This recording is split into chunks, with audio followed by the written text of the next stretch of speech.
Hoy es 2 de abril, es domingo, quizás pasa más desapercibido, lamentablemente, pero es un día muy importante para todos los argentinos, porque es el día de los veteranos y caídos en la guerra de Malvinas. Saben ustedes, y estamos en vivo allí en la Plaza San Martín, que se están desarrollando diferentes actos en todo el país, en reconocimiento de aquellos que fueron a luchar, con reclamos que todavía siguen vigentes por parte de muchos, sobre todo los que estuvieron allí en continente, pero que estuvieron básicamente participando de la guerra, también de los papás de los caídos, que están pidiendo que el Estado les facilite poder ir a Malvinas para poder estar en el lugar donde quedaron sus hijos. Y vamos a hablar un poquito con Camila Perochena. Ella es historiadora, 41 años desde la guerra de Malvinas, y a la distancia, ¿no? Quizás podemos poder tener una mirada histórica en la que podamos comprender qué fue lo que pasó durante la guerra, pero también en este tránsito de 41 años. ¿Cómo estás, Camila? Buen día. Hola, ¿cómo están? Muchas gracias por la invitación. Bueno, a vos por participar un domingo a la mañana. Bueno, contanos, ¿cuál es la primera visión que podés darnos a 41 años de la guerra? Yo lo primero que diría es que la memoria de Malvinas, de la guerra de Malvinas, es una memoria incómoda para la Argentina. ¿Por qué una memoria incómoda?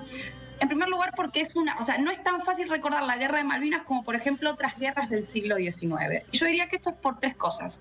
En primer lugar, porque es una guerra llevada adelante por una dictadura militar, por un gobierno ilegítimo, y que al declarar la guerra estaban pensando mucho más en factores internos y en legitimidad interna que en la causa o el reclamo de Malvinas. En segundo lugar, es una guerra en la que participaron en su gran mayoría soldados conscriptos, muchos más soldados conscriptos que militares profesionales.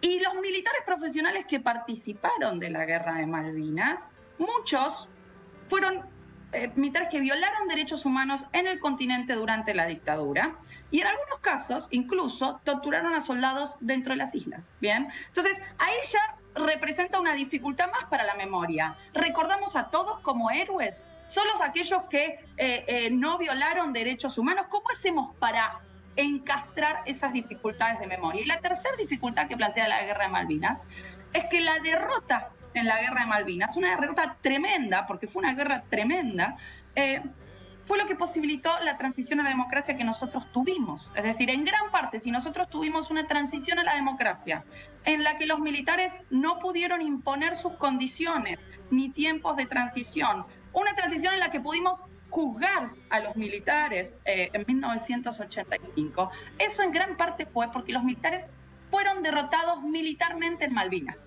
¿Bien? Entonces, eso genera una serie de dilemas, ¿bien? Es decir, ¿cómo recordamos esa guerra? Y esos dilemas se le presentaron a todos los presidentes en estos 41 años.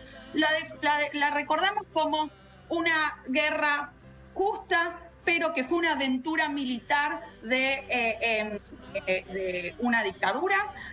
Recordamos a todos aquellos que pelearon en Malvinas como héroes, o hacemos excepción con aquellos que violaron derechos humanos dentro del continente y en algunos casos dentro de las islas. Es decir, y cómo pensamos a partir de eso la transición, ¿no? Una derrota que nos permitió la transición. Entonces, yo diría que la guerra de Malvinas presenta muchos dilemas y desafíos para la memoria de los argentinos, porque se presentan cuestiones contradictorias o paradójicas, ¿no? Y la sensación que da es que tampoco, a lo largo de todos estos años, como que tampoco nadie ha querido meterse demasiado en dirimir todos estos dilemas.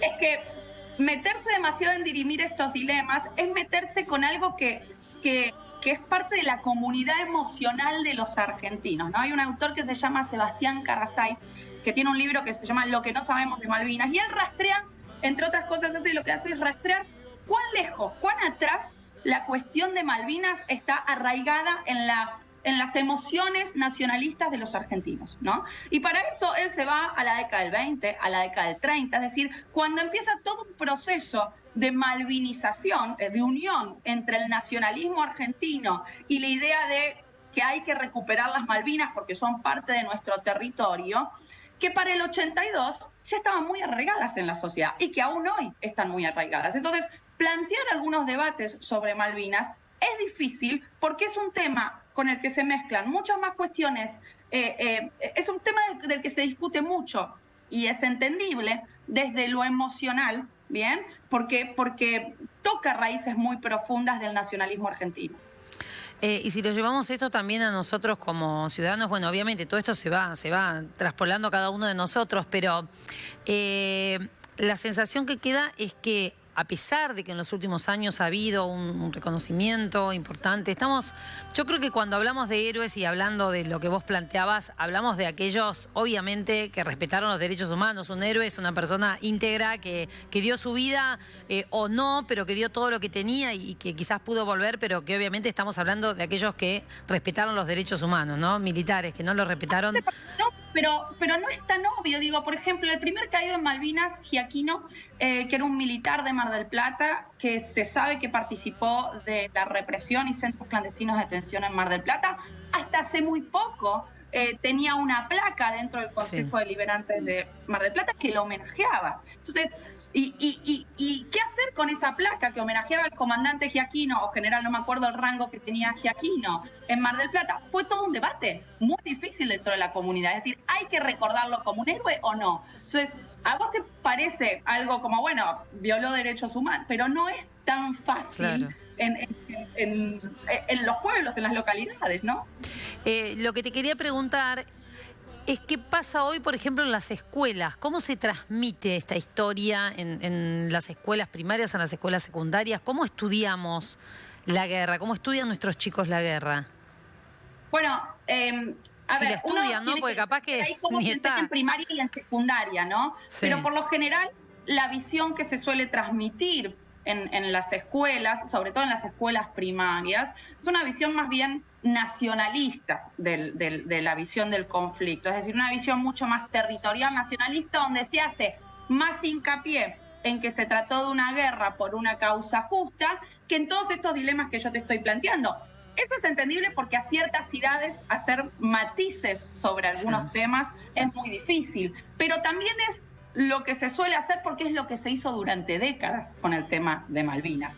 Bien, entonces, las escuelas, si bien la renovación historiográfica, o sea, lo que han escrito los historiadores en las últimas décadas, ha sido retomado en los manuales escolares, es retomado en los diseños curriculares, yo creo que Malvinas es, diría, el hueso más duro de roer. No quiero generalizar porque siempre en las aulas, digo, hay casos distintos, depende todo mucho de los profesores, bien, pero sí podríamos decir que en el diseño curricular todavía sigue siendo difícil transmitir estos matices sobre cómo recordar Malvinas. Camila, muchísimas gracias por charlar un ratito con nosotros. Hasta luego.